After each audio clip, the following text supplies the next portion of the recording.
Well, good afternoon, everybody. Welcome to this this workshop. This is the third in a series of workshops. Primarily, this one is looking at policing protests, but in the big scheme of things, it's also about the confidence in policing. I have a very exciting panel here today. I'll introduce those to you in a second.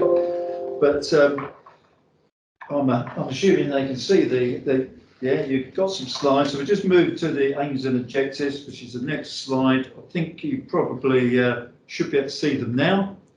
Right at the top there, enhance trust and confidence in policing.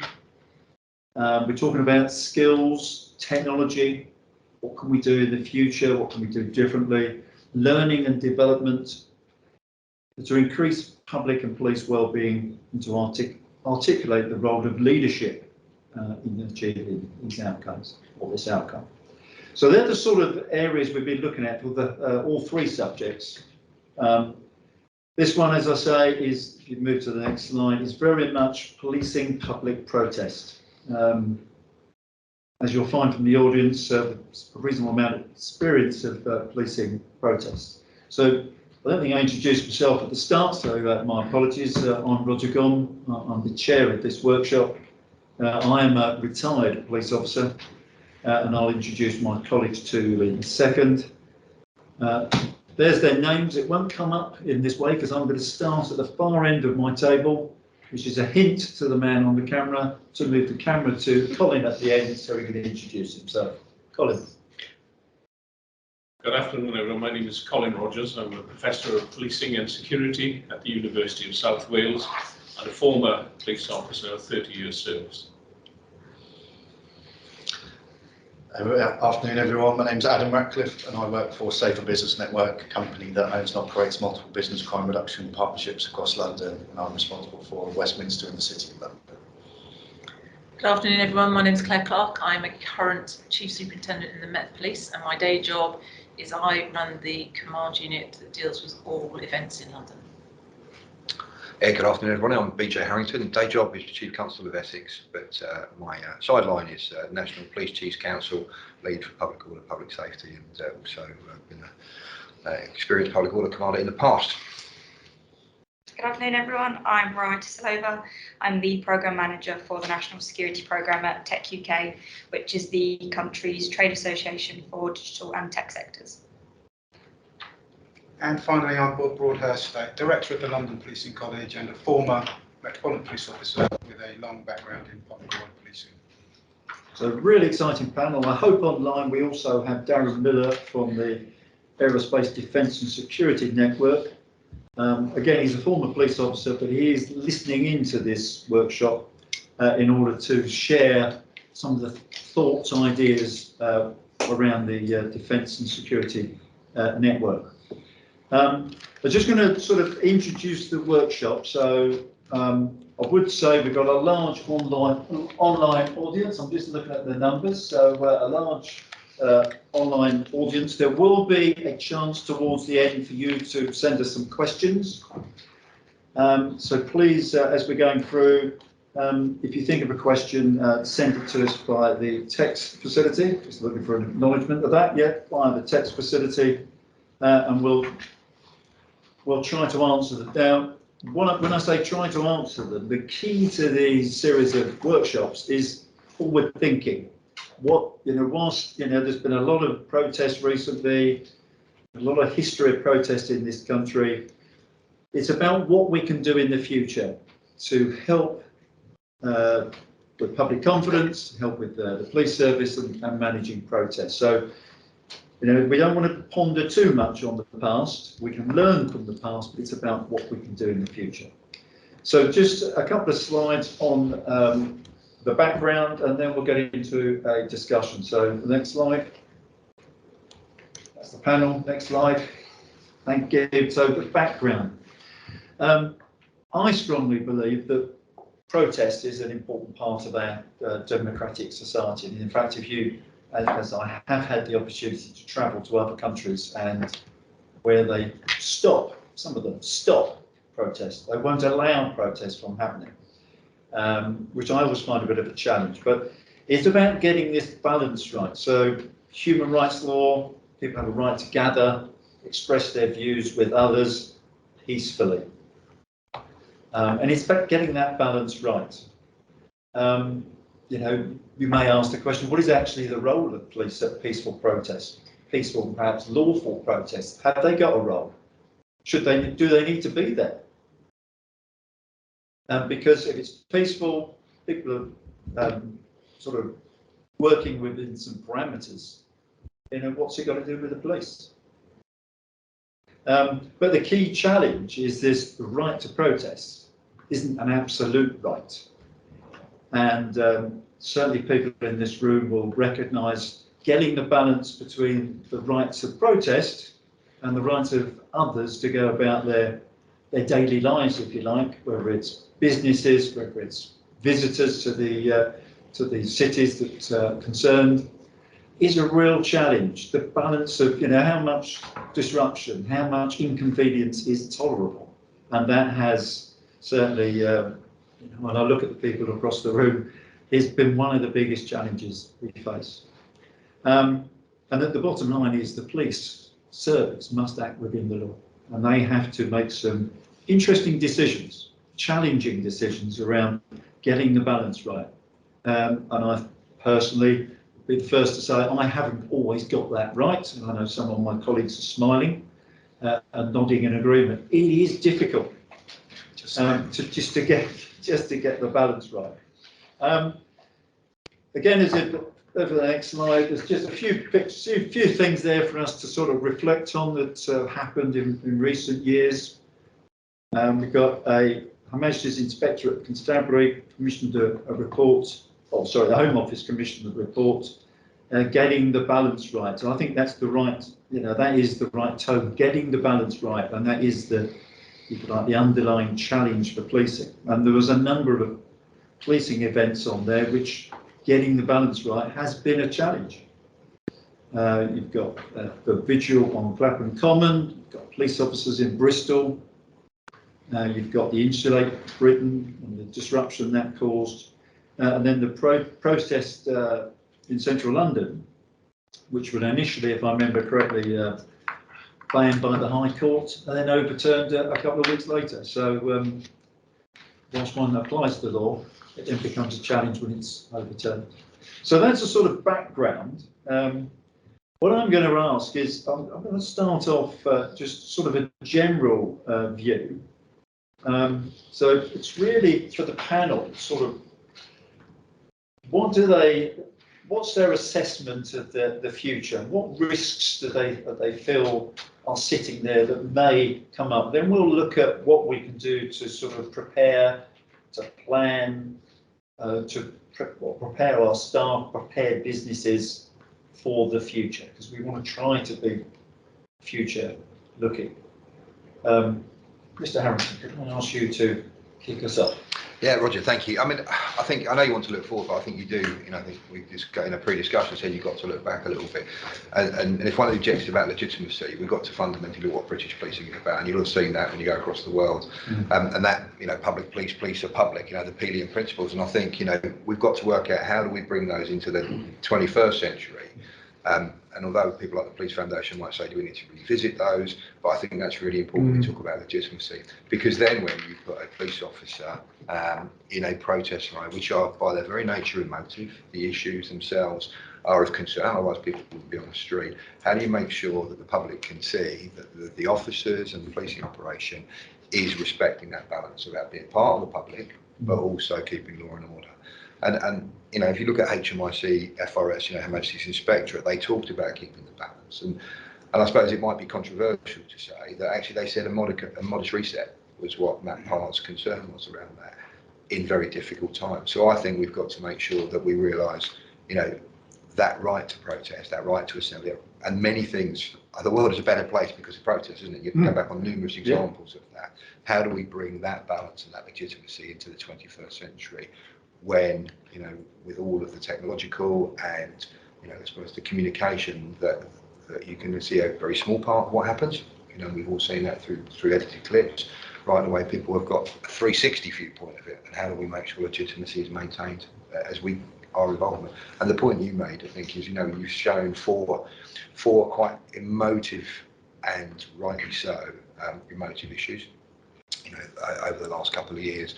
But I think, you know, with thousands upon thousands of protests every year across the country, you know, take place where there is no police involvement, where people, you know, rightly make sure they lobby or bring forward their views, and in order to change, you know, for the better and represent their views, that don't have policing involvement. I think sometimes we've got to remember that happens as well. And yeah, that's some interesting points there about, I should just emphasise that there are thousands across the country events that take place and they don't make the headlines. But of course, if I'm a protest group, I want the headlines. And that's where the conflict often comes and the challenge comes. Adam, from a business perspective, this, you know, getting the balance right and disruption, have you a view on how that is going to play out in the future? Yeah, I mean, from the business community's point of view, especially in really sort of dense areas like central London, it's very much around what can you do to empower them to be part of the solution and support the statutory agencies in dealing with these, as well as protect them in the same process. So I think it's understanding that the businesses are not faceless entities. They are staffed by members of the public. They're staffed by people who are scrutinising your actions as well as anybody. But they also want to be part of the solution. They want to support, and they've got lots of resources that they invest in that could potentially go towards supporting the police. I think the problem has always been the fact that it's all about relationships, building with local officers and things, and actually we need to start looking at legacy policies being put in place that outdate, go beyond, you know, local officers, chief officers, people like that, who then move on to different areas. Those relationships are lost. So I think the business community, they play a huge part, and they are impacted heavily, especially with the large scale of these protests that are happening. What is the general feeling of business? Are they sort of, do they understand, but obviously it causes them a challenge, and I know a lot of your businesses will work around the problem if they know enough, have enough information in advance. Is that sort of the general? Absolutely. They're very sympathetic actually towards the policing of these protests. They understand how difficult it is. The biggest thing they want to know is to know information as far in advance as possible, so that they can mitigate the impact on their businesses and their customers. Especially when you look at, you know, streets like Oxford Street and Regent Street, which see so many protests a year. The better the communication, which is now at the best level I think it's ever been with the business community, they can then prepare, and some will make the decision, you know, like close their doors and have policies that are not too dissimilar to, you know, large scale sort of incidents that happen, and what their policies are about that. It actually, there's not too dissimilar. They can put the training in place that they need to do with their staff. Well, you've got quite a Claire. You've got quite a successful person sitting next to you. He's praising the police. But I do think we have learned a lot over successive events. And that's the whole point of it, isn't it? And the HMIC were very clear that we needed to learn from what we've done and move forward and try and do better. And I think the biggest issue we have in trying to get that balance right is making sure that not just the protesters are able to do what it is that they're seeking to achieve, but we get that balance right between, you know, people forget that in central London there's a lot of residents, you know, so whilst they all want to gravitate and come to central London, we still have residential properties. We've got visitors, you know, especially after the 2 years of the pandemic, you know, businesses that were severely impacted upon over those 2 years, and everybody's trying to get some form of economy back. So we want the visitors to come to London. We don't want them to be put off. But half the challenge is knowing what we know in advance. So we can have a certain view of what's going to happen, and we can work with the groups, the protest groups, the organisers, and they'll say this is what we're going to do. But you can never work what the unplanned bit, you know, how something might change or something, and that then becomes really difficult. So in order for us to be able to communicate with our visitors, our residents, our business groups, it becomes really challenging to make sure that that communication takes place in a fast time way, so that you do get the information and then that gets circulated around. I think that's a huge challenge for us. So although we've done a lot of work and we've got us so far, some of the challenges going forward is to be able to do that in a much quicker way. And that's where the technology side of it comes in, because that's where things are improving. It's about the partners that are not part of this world, who want to be part of the solution and have the resources and the inclination and the desire to support, but aren't often given the empowerment to be able to be part of that solution. And that way, using things like, secure instant messaging apps, better cellular radio technology, things like that, to communicate with those partners, that is eyes and ears on the ground who can help not only receive information but feed it back into the police. So I think that's where things are improving. I think that's really important, and I'm going to come back to that, because I'm also keen that we consider how do we make this assessment of an event that's next week, next month, in advance, to see what the impact will be and what we'll, I'm using the policing term, what they can allow. So I'll come back to that if I may. I'm just going to ask our Professor, what do you make of that? No, I think it's in line with what we know about partnership working in policing in general. And I think the more partners that you have, the better your chances are to solve or deal with issues. So I think that's an excellent idea. What struck me as well, listening to what you were saying, there, nobody's mentioned local authorities yet. I think they play a big part in controlling street signs, closing streets and so on. So I think that the more partners that you can get involved, early doors, great communication with the protesters, the organisers of the protesters and so on, that's obviously a major step forward, I think, for what you say. But I was really interested to listen to what was said earlier about the democratic policing model, and it's a real difficult problem having it. I'm going to get probably slammed by some of this, but it is a bit of a problem for the democratic policing model to deal with demonstrations, peaceful or otherwise, and maintain their role as as a democratic policing model. It is a very difficult balancing act, is the term that's being used. How that is achieved, I think, is through many ways, and I think that the use of media, perhaps better training. Unless my colleagues will correct me, I still think we train our police officers in terms of demonstrations to the ultimate, where it's about shields, riot gear, and so on and so forth. Maybe not so much about the interaction between individuals and the front line and so on. So I think there's lots of issues that we can tease out here today. But I think that's one of the biggest problems for policing going forward in this country in terms of policing public disorder incidents, is to maintain the legitimacy and support from the public for what they have to do. And that's for me, that's one of the biggest problems for policing. But I think the scrutiny that the police service receive these days is far more than we used to get in the past. The level of scrutiny, the level of expectation is so much higher, I believe. I think you're quite right, but then again, there are reasons why that should be. And if we think of what the one definition of policing is that they are an organisation have legitimate authority to use coercive force within the state boundaries.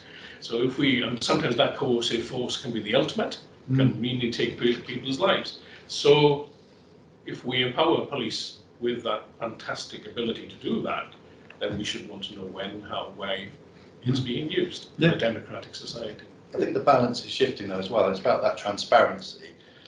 The transparency of the police is being increased beyond their control because of social media, people being able to film interactions with individual officers, and then that's scrutinised heavily by people who don't have true understanding of the way police operate. So that to balance the transparency of what's going on, you need to increase the public awareness and understanding of what needs to be done and policies and procedures and how the police service operate. That, I think, it needs to catch up, because actually giving the public a better understanding of just what the police have to face during these very volatile, emotive protest activities, that it's not a case of they're trying to stop that freedom, that right, they're trying to keep everyone safe, and understanding the danger that they're in, and a better understanding of people, anti-establishment protesters who will just hijack another protest in order to cause problems. I think increasing the public understanding will then give them a better way of looking at it through the eyes of the police and understanding why things happen the way they do sometimes. Yeah, no, you're absolutely right, and I recognise some of that. I'm sure, Bob, some of this is from the past. and from some of our I'm suffering flashbacks ventures. at the moment. Some of the ventures abroad when we've been to other countries Well, and yeah, seen what they absolutely. do. I agree with everything that's been said so far, but interestingly, you know, reading the 2021 HMIC report, I became head of public order in around about 2006, and the then Commissioner Ian Blair asked me to make sure I told him if I thought there were things going wrong with the Met's handling of public order. And I put in a very long report about we no longer have the intelligence we used to get because we put it all into counter-terrorism. Officers aren't being sent to level 2 training because all their borough commanders are more worried about burglary and no one's making them go. The training is not as robust as it should be, and so on and so on. All of which is coming back to play. Now, I don't think I can put the finger on any one turning point, but a turning point certainly for discussion would be following the G20 in 2009, when I inadvertently said, you know, if you look at the G20, I thought that was a good policing operation. And in fact, the Prime Minister at the time rang up and said, well done. But the tragic death of Ian Tomlinson on the fringes, if I can put it that way, spawned probably more reviews and introspection than any other one policing operation. For a public order operation, where if you look at the actual disorder, it was probably no more than a 3 out of 10. But it was the then contentious and probably still contentious issue of containment, which became kettling, which became, and the issue that irked us probably most, because Roger was there as well, was in the HMIC report after that came the challenge. My strategy had talked about how we were going to lawfully police the demonstrations and robustly deal with unlawful activity. That was turned on its head in the peaceful versus lawful debate, and I'm not sure that the police ever really managed that, because it's always been a grey area between lawful and peaceful, which the police somehow seem to manage.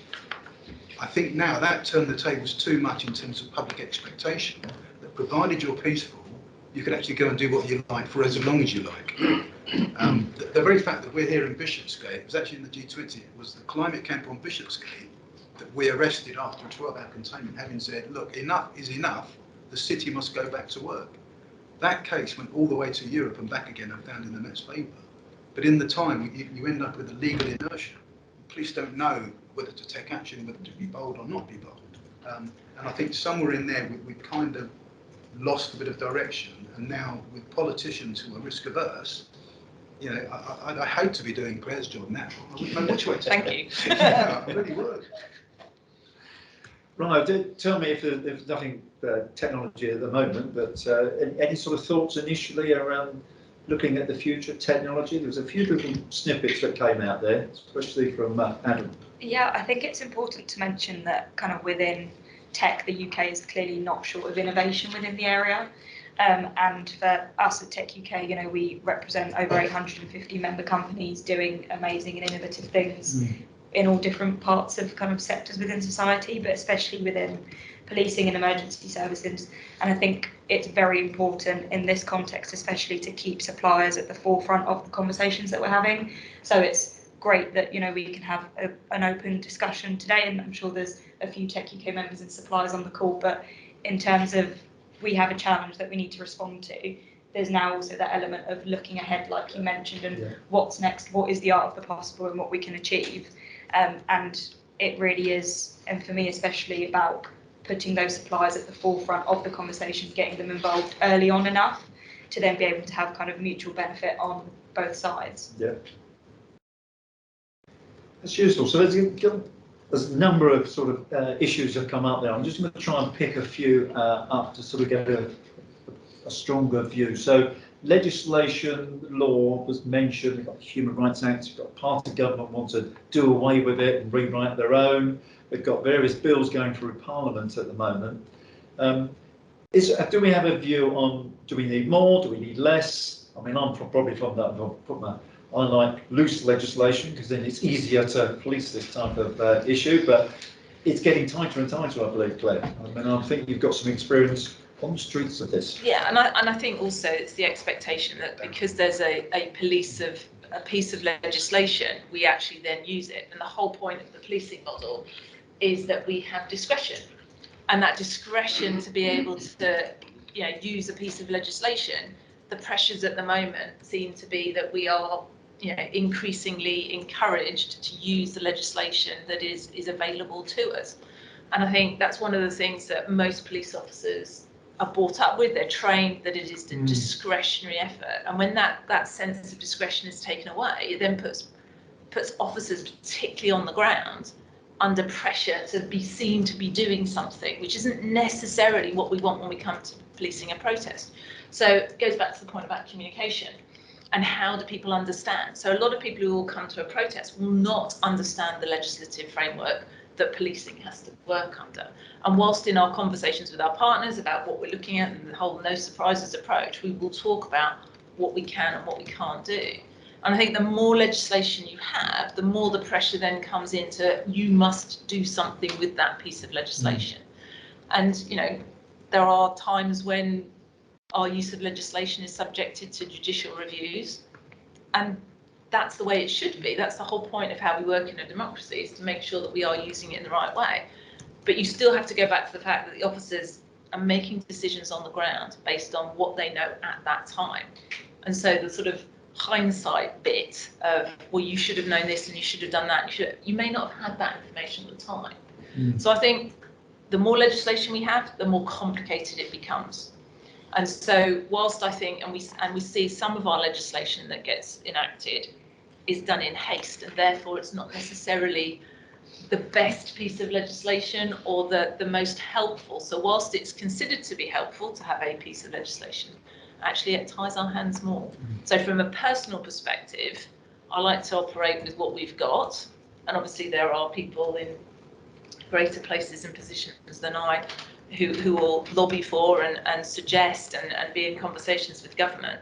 But I think the more complicated we make it, the harder it is then to be able to deliver on the ground. And operationalising legislation is really, really challenging.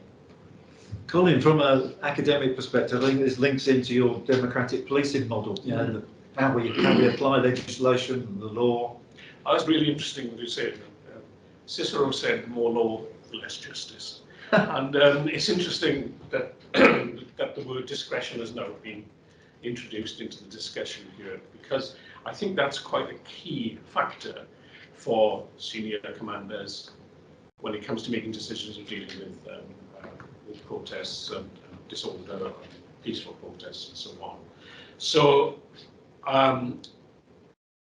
my thoughts on the proposed legislation that's currently going through the system is that we have to be very careful that we do not take away an individual's right to engage in peaceful protest. Demonstrations used to be called the barometer of the public, because then we could tell what were the issues and what needed to be addressed. So I do personally think that we have to be very careful with legislation that's being proposed. We have to really think carefully about it, because the last thing we want to do is to move the police away from being seen as part of a democratic policing model, with all the connotations that brings in with working with community, support community and partnership and so on, to become seen as a more pure law enforcement agency. And I think that would be very damaging for policing in this country if that was the case.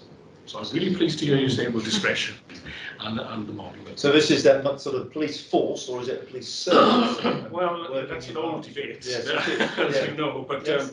If we say that we have a democratic policing model, then there are things that we should stick to and apply to maintain that we have this model. As we move further away, then we become less democratic in policing. And you can tell a lot about the relationship between the state and citizen by the way they are policed. So I think we have to bear this in mind. The problem with the legislation thing, though, is that now, because of social media, you've got a generation of people coming through that are aware of things more than they would have been a generation ago. Because of things like Twitter, there is a demographic of society that is aware that the new legislation is being passed that is potentially going to infringe upon their right to protest, that 10 years ago would not have been aware of anything going through Parliament.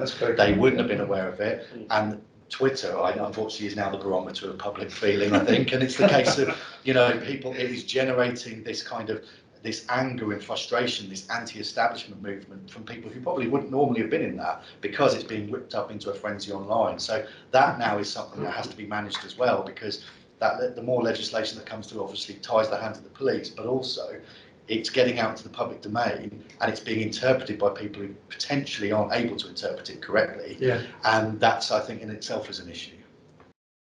I mean, you know, it's permissive, isn't it, our society in terms of that, and the Human Rights Act, you know, and I know that's what a new Bill of Rights, for all its frustrations and the balance, it's pretty clear, isn't it? It's permissive around, unless there's a reason to stop things, and you do.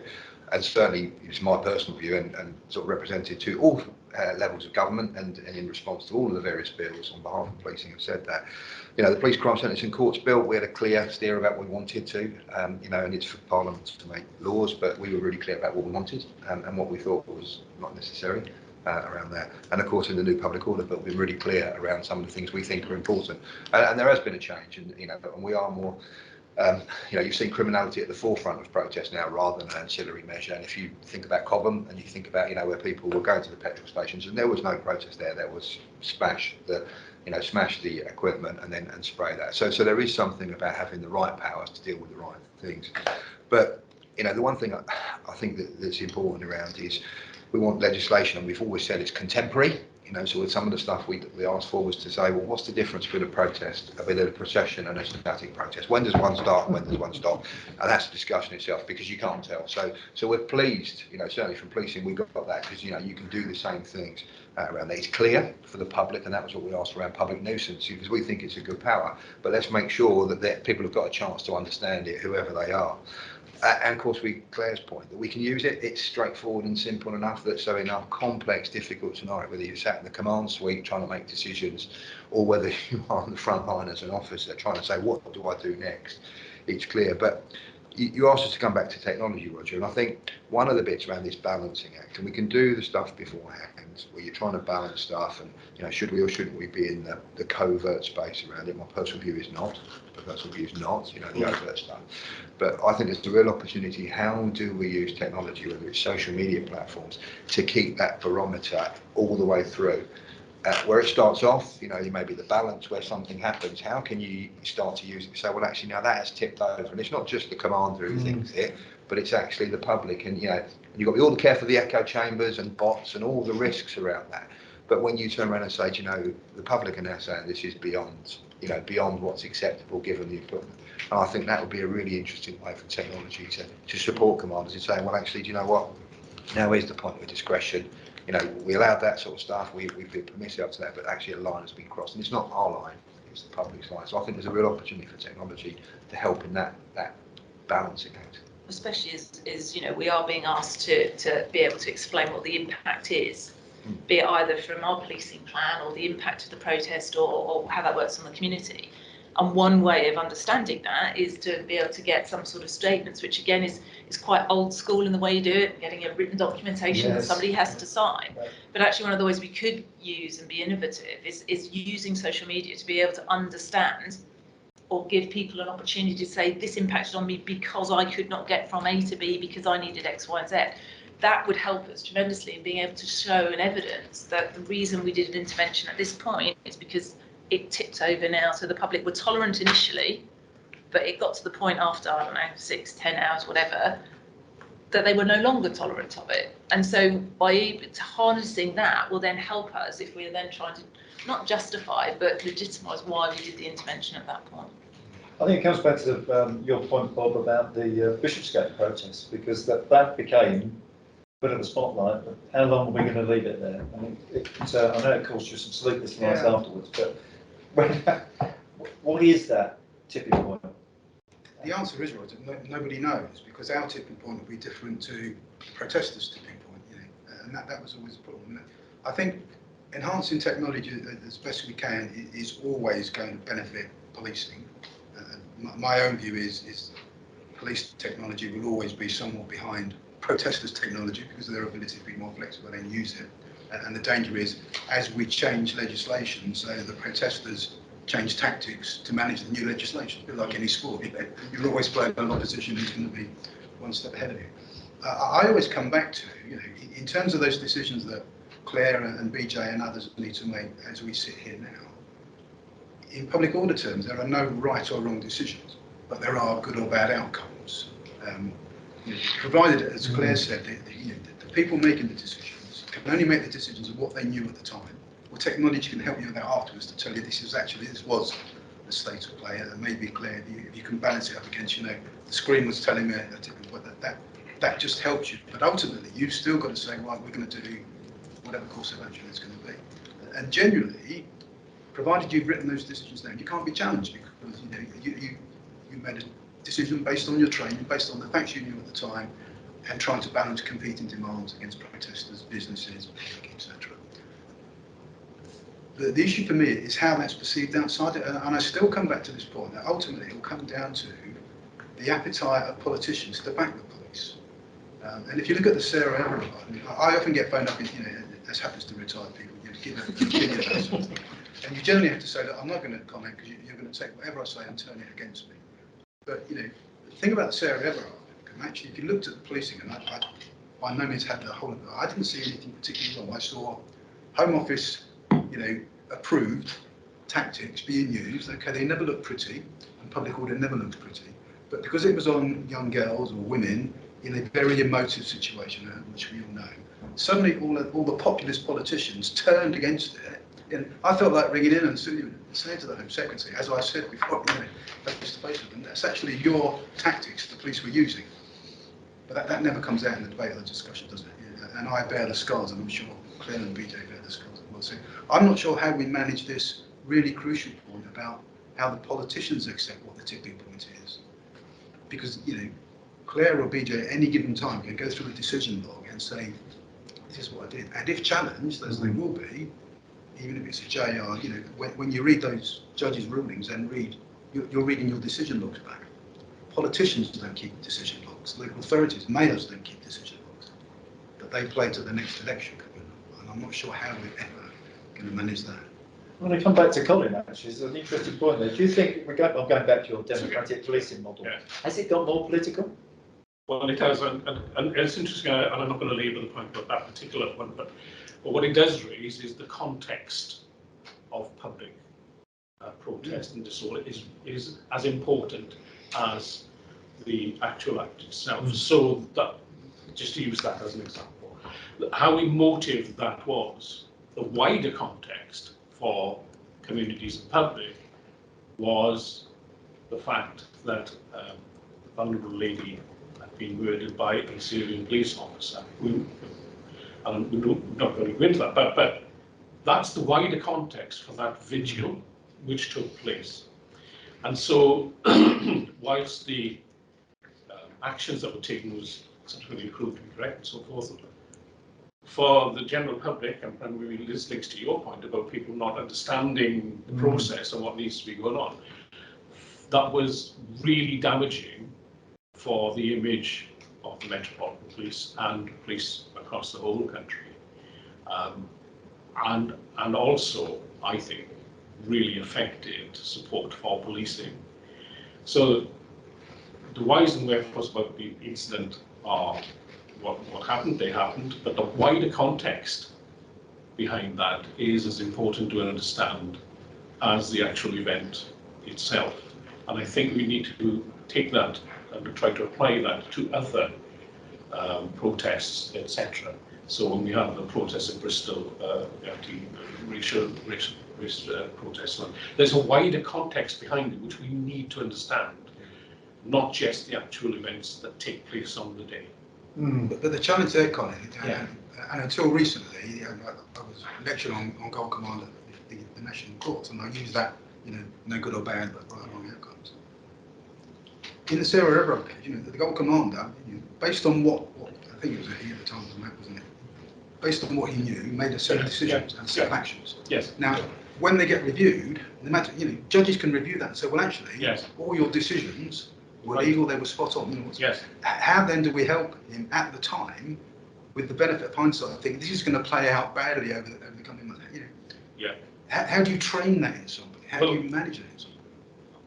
The problem we have with that particular instance is that, perception for many people is reality. And that reality is framed by media and social media, Twitter, we mention all the kind of issues there. So the problem you have is how do you explain to people that the decisions made were just, correct, etc., and so on, with the wider context of what the media has fueled. So that's the biggest challenge, and one of the big challenges is to promote the fairness of policing when you're actually battling against media which want to use a different context The problem to with explain this, what you're doing. yeah, the problem with this as well is that you've got the issue of the fact that you're dealing with the top 10% and this 10%. Some are interested in what the police do, operations. They will actively seek out this information. They might read reports. They might read summaries of things. You've then got the other 10% that are categorically anti-establishment, anti-police, and will read that information in order to fuel their argument. That middle demographic, these people don't go out and seek further information and stuff. All they do is read the headline, read the sub-headline, and that's how they form their opinion. And the review comes out some months later or something. Yeah. It's actually quite a quick review, Yeah. but so that review of those actions and those decisions that were made only goes to a certain percentage of society that you are policing. Sorry, not we, but and that maybe it's that you obviously compromise certain things when you publish police activity to a certain extent. You have to keep certain things internal for obvious reasons, but maybe there is a way of trying to raise the understanding again of the public over these are why these decisions were made, and we accept this responsibility that hindsight we might go back and do a different decision, but at the time, at that second, it was the right decision to be made.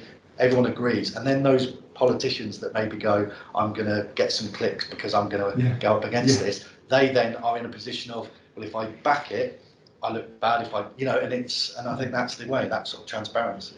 And I think just to add to your point there, that not everybody supports the police in whatever they do, and as we know, there's always a certain percentage of the society that is anti-establishment, anti-police, anti-everything. Well, you're never going to satisfy them whatever you do.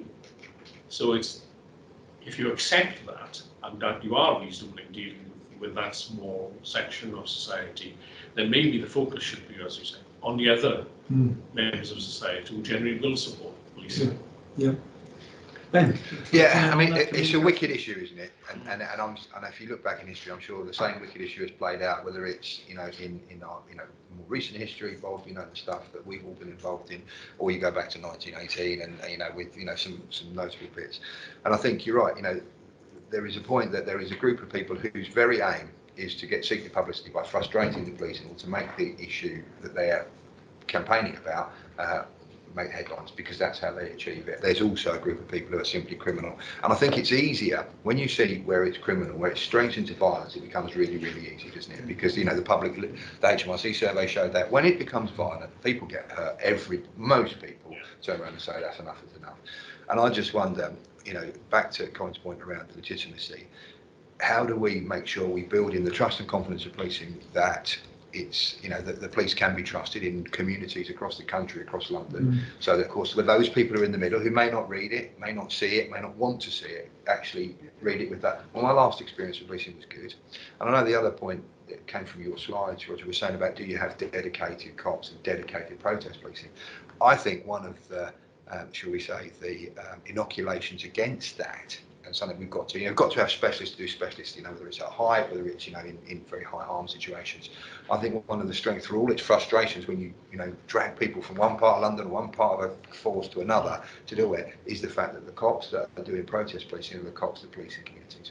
Because then you can build in to say, well, what was I doing yesterday? Well, actually, I was looking after, a community, whether it was a community neighbourhood officer, whether it was a response officer, whether it was those things, because then that keeps that connected. And of course, hopefully people recognise that, because that's the only way I think you inoculate against it, because you will always end up with those extremes. And the political perspective, I think, being careful around that. Of course, people will see and take opportunities around the politics of this, and and politics plays itself out and frustrates policing in every space.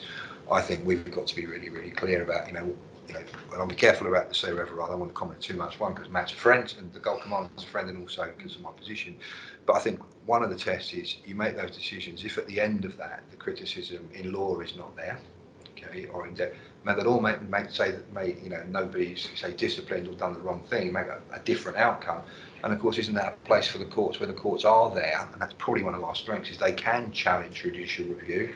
They can challenge through the courts to produce not guilties. Sometimes the frustration, Claire, I know you and I discussed the frustrations where you spend probably millions of pounds as a police force, and certainly haven't gone through Just Stop Oil recently. It's cost me nearly £5 million to police that event. And I'll wait to see what the outcomes are. That those penalties may not be huge, but that is just one of the frustrations, and I think I think we've got to recognise that and make sure we point that out to politicians as well. But that's part of that is part of the democracy we live, and we've got to balance that and take some of that frustration in policing as well. Interesting. I've just got to bring our technology. It's really. Apologies, Darren. I know you're online, so I didn't forget. Well, I did forget you were there, but if you've got anything you want to add from a technology perspective so far? We're sort of talking about communications and getting information together. Any thoughts, Maya, at this stage? Yeah, I think a big thing with kind of police adopting more tech and more emerging technologies that we may not know that much about kind of from a public perspective is all about upholding the principles of kind of transparency and accountability. So if there is a technology that's being used by police forces during a protest, there needs to be that message out to the public that there's kind of clear frameworks on how they're using this technology, on how this technology is deployed, both in kind of an appropriate and a responsible way, because only then will the public begin to trust the police in the way that they use these kind of tools, and will that then in turn build more confidence within the police's way of dealing with a protest, for example. So I think it is really important to ensure that any technologies that are being used or promoted or adopted on a more wide scale are done with kind of proper and correct governance that don't take away from being able to deal with the situation more effectively. But also ensuring that the public have the confidence in the way that they're being used. I think the one that challenges people the most is the facial recognition. The reality is, if you've got a driving licence or a passport, we know who you are. And actually, just having it on a street corner, for whether it's for knife crime or for protest or for whatever, that's a real issue for people about their civil liberties. And there's a challenge. Go on. I mean, Roger, just coming back on that point, that transparency is so important. If you look at the HMRC FRS inspection, getting the balance right, and there's a lot of frustration. Certainly, I've had a lot of frustration is, from government and others, to say, well, you can tell me all of this stuff about some of the most severe threats to society, terrorism, and that technology exists, and we could use that technology in terms of tackling protests. We've been really, really clear in terms of policing. We think we shouldn't. The ethical issue around that. We've been, when the opportunities came to say, well, the frustration was positive. Why can't you find out what this particular protest group are going to do next Wednesday? Because you can tell me whatever terrorist group do. We're saying because we don't think it's right in a democratic society because of the balance around that thing. So we've been really, really clear, and that is frustrating for those who wish to say. Frustrating for the public as well. Why couldn't you stop this happening? Or do you really want us to know and to be monitoring social media? So we've been clear about what powers we don't want, for all the reasons of transparency as well. Darren, I realise you're online. Is there any sort of thoughts so far? Thank you, Roger. Yeah, can you hear me? Yes, is the answer. Thank you. Thank you very much, and thanks for the invite. I agree with what Ray has said most of the way through. There's a few things I've picked up on the way through this. Is some of the conversations have been had around, with the information I had at the time, I've made my decision, which takes us around the national decision-making model, and obviously will stand up to scrutiny. And it seems that actually some of the sort of challenges then is actually, well, if that information at the time, can it be improved? Can we get the information in faster? There was a comment about sort of tipping points as well, where we potentially want to change our tactics.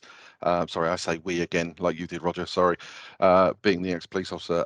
How do we get the fast time community intelligence into a command suite? you know, and trying to get the language going, sort of like, right, what are the problems we're actually trying to solve, and sort of take away the policing element of it, so then we go to industry with a problem.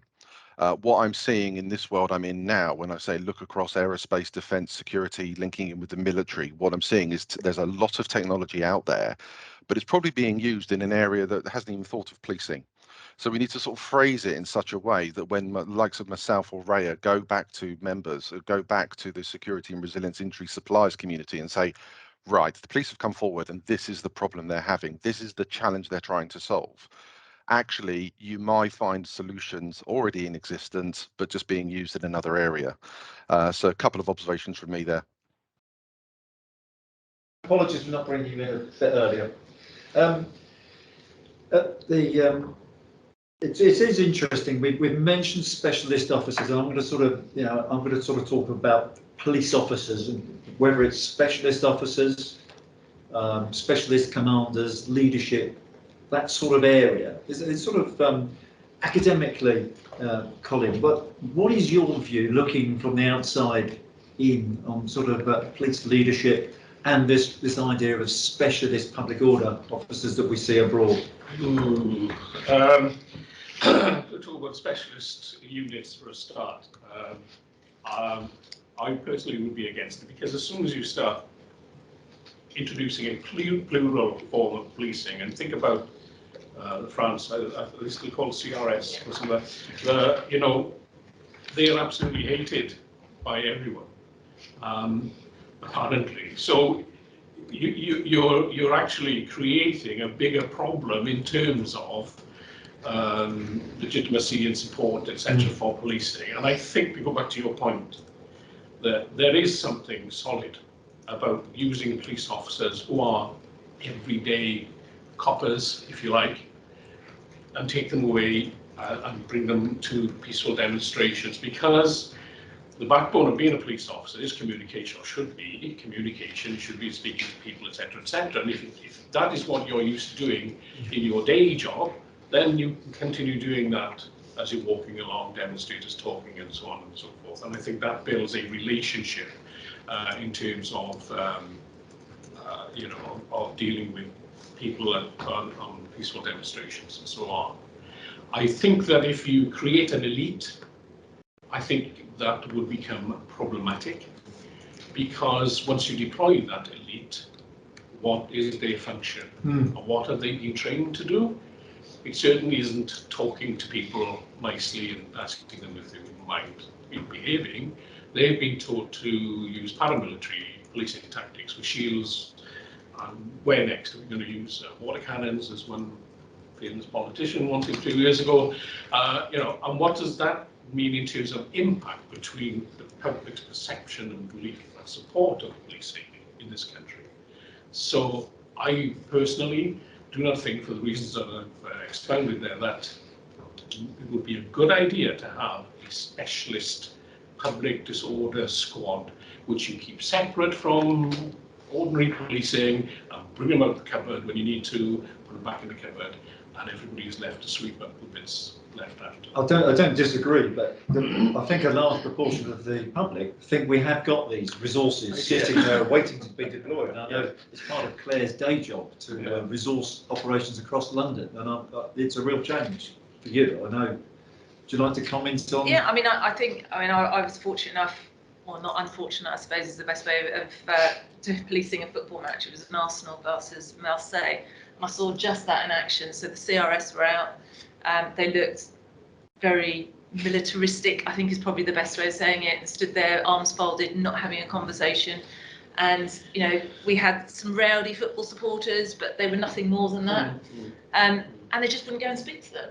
And it was just extraordinary, because that wouldn't happen in the UK, because we go across, and in fact, that's what we ended up doing.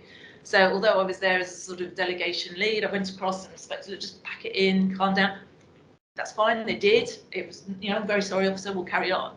And I remember speaking to the senior French police officer, how did you do that? Well, it's because we went and talked to them. And that's the real ethos of what we do in the UK with our policing, is that we actually, you know, we communicate, we talk. It might be about a whole load of tut, but it's about building up that relationship. And the thing that we really emphasise when we do public order is that it is no different. You still talk to people, you still have that communication. You want to understand what people are doing so that you can be that person that they can turn to if there is a problem. Because if an organiser of an event has a problem, you want them to come to you so that you can then resolve it. You don't want them to sort of say, well, I can't possibly talk to the police. So I think it is really, really important. And yes, I know there is always a balance to be had, because our communities always say, you're always taking our officers away and they're coming into the centre of London and they're, standing at Parliament Square. But it's not every day. And that's part of the attraction of policing, is that no 2 days are the same. And so, people join policing because they want to do things to help. They want to have a job that is very different all the time. And that's where you get that cross-pollination of something, a tactic or a resource that they'll do in their day job, if you like. They can then translate that into when they're dealing with the community in central London. And I think that is a real strength of how we manage our events. I think some reflections there from you, Tom, because I can see you nodding. Yeah, no, I mean, I fully agree with everything that's been said, and I think it is a strength of the British model. And funny enough, it's a strength I use when I currently have been doing a lot of work in Beirut with the Lebanese police, and I say exactly that to them. And the thing I say to them, of course, is that every public order event, whatever it is, demonstration, festival, football match, takes place in somebody's community. And when the protest event is over, that community is still there, and someone's got to keep on managing. And I think, for all its faults, the model at the operational level, I think, is good. What I've always had a concern, and it was a concern, we were talking about in 2005-06 with the police authority, as was at the time. My concern is that at senior officer level, public order policing is only ever seen as a kind of a hobby, it's a bolt-on. I don't think it's respected or held in enough esteem within the organisation, policing as a whole. And we all had these arguments about people going forward to be selected for senior officers without public order backgrounds. And again, lecturing at the police college over the last 7 or 8 years, probably every intake that I've sat down and talked to, 40-odd%, maybe more, have got no public order background. Now that doesn't mean, they're obviously very good people, but the main thing about public order policing, for all the issues that we've been discussing in the last hour or so, is the key factor in success I think from a senior officer's point of view, is experience. Challenging experience, and the experience to do your best with that really grey areas of getting the balance right for those outcomes that you want. And if we look at policing across the whole, we've already said, the vast majority of events up and down the country, how people get that balance right. But I don't think police service still recognises the challenge of public order policing. It's never been anything in the same esteem as we put senior investigating officers under. And yet actually the challenges are probably amongst the greatest that police officers will face, because everything you do in any event is playing out in the public domain as you do it. It doesn't do that when you're investigating things, it's all done in the background, you can get away with it. Everything that's done in public order is there, and Adam, you made the point that in the last few years it's now exasperated because everybody is a citizen journalist, everybody's got a phone, and everything you do is, that's why Roger and I cannot cope in this day and age. So things have changed, but I don't think, unless Claire or BJ, you tell me otherwise, that we hold, and I'm not talking about having permanent, because there just isn't the demand other than in big cities. But I don't think in policing terms it's seen as, it doesn't have the cachet. And the HMIC report picked up on it. They're not getting the quality of candidates coming through because they're taking other career paths. Probably in answer to that, you're right. I think in some respects, I think we've done a lot of work since the report in terms of trying to, be more developmental around the opportunities. I mean, public order policing is policing, isn't it? I'll just write it down there. It's about intelligence, it's about communities, it's about engagement, it's about risk identification and management, it's about communication. And guess what? There's a little bit when sometimes you have to have, and I would describe you need regular officers, but with specialist skills. So they need to have the specialist skills available to them. So trying to be much, to trying to push that up. We had, some public order awards this year for National Police Chiefs Council through the Operations Committee. We're running a conference next year, which College of Policing are putting on a 3-day conference. So around public order to try and to do something. And I agree with you through the Strategic Command course and trying to take recognition of, if you can manage. As you've done and Claire's done, and a really tricky, difficult, public order scenario, and the outcome is okay. you know, that's pretty hard work. That's pretty hard yards, isn't it, in terms of that sort of stuff, given some of the complexities and trying to get that recognition. I think it is picked up a little bit now by the college in terms of that, and it's the whole range of policing. But I think, you know, does they get the same shall we say, cachet as an SIO? Perhaps not. Is the same cachet as a strategic firearms commander? Sometimes not. And I would argue, you know, well, I would say, I don't need to look for agreement on this. This is far more complex and tricky, and there's many more people to keep satisfied in public order. I'd agree. I always remember a senior, very senior detective after one of our operations said, "I don't think I could do that. I'm glad it was you, not me." And that told me a lot. And it had been deadly serious because there was 800 complaints just made before the operation was finished.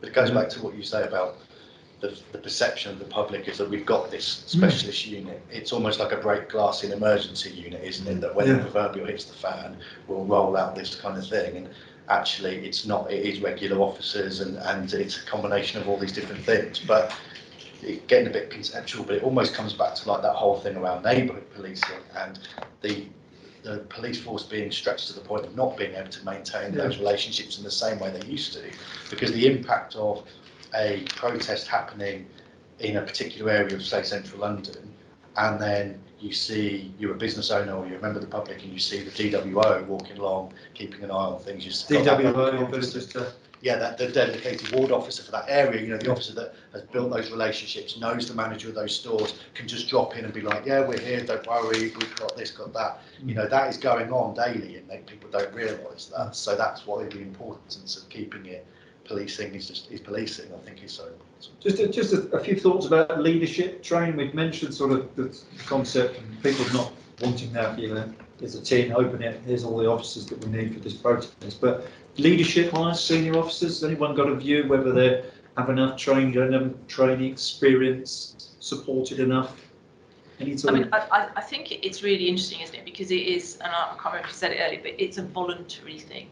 So you put yourself forward for it. So you are volunteering. It's not a mandated thing to do, and it is on top of what are really busy day jobs. So the more senior you get, the more responsibility you have, and it's in. You know, I think somebody described it to me as that it's not necessarily career enhancing doing public order. It could be quite career limiting, because if something doesn't quite go right, I won't say goes wrong because that's not what we're talking about. But if something and it makes a headline, then you are under such a huge amount of scrutiny, and everybody's got an opinion. So of course, everybody's got an opinion on policing, but then when they've got something happens, and you are the goal commander or you are the operational person who's made the decision that something's happened, it's really hard not to take it really personally.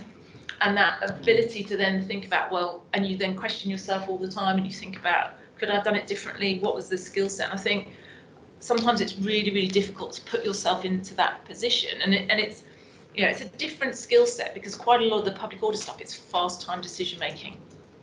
If you're an SIO, and I am an SIO as well, but you have sometimes, once the initial event starts, you have the luxury of time. You have the luxury to be able to sit, discuss, debate, take, you know, expert advice from everyone else. But in the heat of the day, when you're dealing with something that's happening in front of you, and depending on where you are in the command team, you're either getting the phone call from the politician and get something done now, or you're the person that's being, shall we say, directed on the radio to do something about whatever can be seen on the CCTV. So I think it's really, really challenging. And there are lots of people who've tried it and don't like it. And, you know, said, it's not for me. And there are others who thrive in that environment. And I think, you know, we've got to be in a position where we are supporting people to be able to explore that ability to make fast time decisions, that ability to take responsibility for decisions. And it is a skill set. You know, not everybody can do it. And I think how we then determine who makes a good public order commander is probably one of the challenges that we need to think about. Can we identify people? Can we encourage the right people to come through? Is it as open? Because again, there's a lot of things, and historically there's been a lot of discussion about public order being the old boys network and only certain people get to do certain things. And I think we are much better now at opening that out, and lots of different people have come forward. But again, it's another It's skill volunteer. set. You are a volunteer, so you can't really force people into doing it. Do you think we share that that learning? Because every event you manage, police, especially protests, you learn from. And it used to be one of our. You mentioned I'll use an old-fashioned term, the A team. If you were part of the A team, you might have just picked up on what that was. But how do we share that nationally? And how do we share it, amongst other leaders? I mean, we're really clear, through the sort of Gold Command and Silver Command training, each year looking at what's happened the previous year, big inputs around community experience, around how do you work into that, trying to get experienced Gold Commands, current experienced Gold Commands to come through. For example, we've got an event next month for bringing people to say and showcase and say, this is what happened, this is what I learned, this is what I didn't learn, this is what went well, in a Chatham House way. And we're trying to convene those more and more. Also across different elements, we've just lined up the authorised professional practice. Again, that's out for consultation. So there are certain things that are applicable to all sorts of public order. And then, of course, whether it's football or protest or events management or, all the other bits that go into that, how do you sort of share that practice across and get Gold Commanders and to do that and trying to get those tabletop exercises. So we're doing that more often, but of course, you've got to, it's got to be a safe place for people, and you get into the elements about what hasn't gone to trial yet and where the court cases are. And so the College of Policing, I have to say, have been much more dynamic in the last 2 years about how do we develop that and then feed that back into the training. And some really good examples, the work around community stuff is really, really clear about demonstrating how, there's a fantastic from back in 2011 about how a superintendent who was a civil commander, you watch you watch the van being pushed into the middle of the road in Leeds and it gets set fire to, and you can see then, and of course the community engagement stopped that, part of Chapel Town and going to right because of that command experience to deploy community, things into that. The hard force was there. So I think it's getting much more about how do we share that learning amongst Gold Commanders. That comes back to what you said at the beginning about looking forward, not always looking back, and it's got to be best practice as well as where did we make a mistake, because very quick to go, we need to have a discussion about what went wrong. The recent, at the Euros in Leicester Square, Piccadilly, with the England-Scotland game and the fans and all that kind of stuff, there was forensic dissection of what went wrong there, and actually it was just one of those things. But sometimes it's the case that we need to be more vocal about what goes right. And I'll tell anyone and everyone how well the last XR activity was policed in central London, because it was brilliant, and from a non-statutory body partner, we were kept up to date, we were informed of what was going on, that we were told about what was going to be happening, partners were empowered to be part of the solution, eyes, ears on the ground, intel was flowing between the two. But it comes back to the point you made about leadership. It can't just be leadership within the police organisation. It's got to be, how does that leader lead periphery as well? Because there's so many non-statutory agencies and partners that are there ready to be empowered to help. If that leader can then get them going as well, and that's where things work, of actually getting the security guards in the area, the people who operate CCTV, these really highly skilled practitioners who could contribute to what's going on. That's how I see that leadership role being, to get the community working together. I suppose I'm really pleased to hear that, but it's that fast time information to people like Claire. Is there a mechanism now to get those, that shot of something else happening just around the corner that you might see on your CCTV? How do we get that to the decision makers? And that's the difficulty. And it's, again, someone mentioned earlier about the difference between, the technology the police service use and the technology that everyone else uses. Yes. And there's a massive disparity between how quickly these things and police service, their technology is so, we're very, very closed off for obvious reasons. It does mean that external technology will overtake things. But there is catching up now with, links that can instantly pass body camera footage across and things like that. So I think, security guards, we're, equipping them with body cameras so that they can monitor what's going on, which now can be patched live through to control rooms, giving dispatchers the right to see what's going on, to be able to speak to. And I know a lot of this stuff already happens, but I think, again, it's, there's so much more that can be done. When you say it happens, is it, I suppose the model I'm sort of trying to unpick here is, does it just happen on big events? Could it happen more on sort of smaller events? for pre-planned events. Yeah. I think we can build that in, and there's a lot of activity that gets done, and there's a lot of consultation and collaborative work that gets done. There's always going to be the challenge with the spontaneous events, but I think we have also learnt spectacularly from the Insulate Britain protests that we had September, October, November last year, which then has morphed into Just Stop Oil. And certainly in the southeast, we've been much more collaborative around that, and that started off with the Insulate Britain. And so we had the fast time of information sharing, which was coordinated eventually by NPOC, so the National Police Coordination Centre. Thank you. Because when they first started targeting the M25, there are 9 police forces that got responsibility for policing bits of the M25, which makes it really, really difficult. And of course, the Met's slap bang in the middle of it, and we do have a little bit of the M25. But actually that coordination, so that fast time sharing of information, so the sort of the flash briefings that go out to say something's happened and then everybody's on alert, it has evolved. And so effectively the last sort of 6 to 9 months, we've got a lot better at collaboratively working as forces. And that, I mean, Essex was spectacularly targeted for the Just Stop Oil protests at their refineries. But the information flow was coming out, and it was, okay, it probably wasn't instantaneous, but it was certainly within sort of half an hour, 45 minutes, which meant that other forces could then respond and do their checks and do that preventative work, which is just as important as the reactive work, to make sure that we then went to our communities and said, this is what's happening elsewhere, or we're aware that this is happening at Essex, so the West London refinery would then get put on alert. So I think we are getting better, and a lot of that's through the debriefs.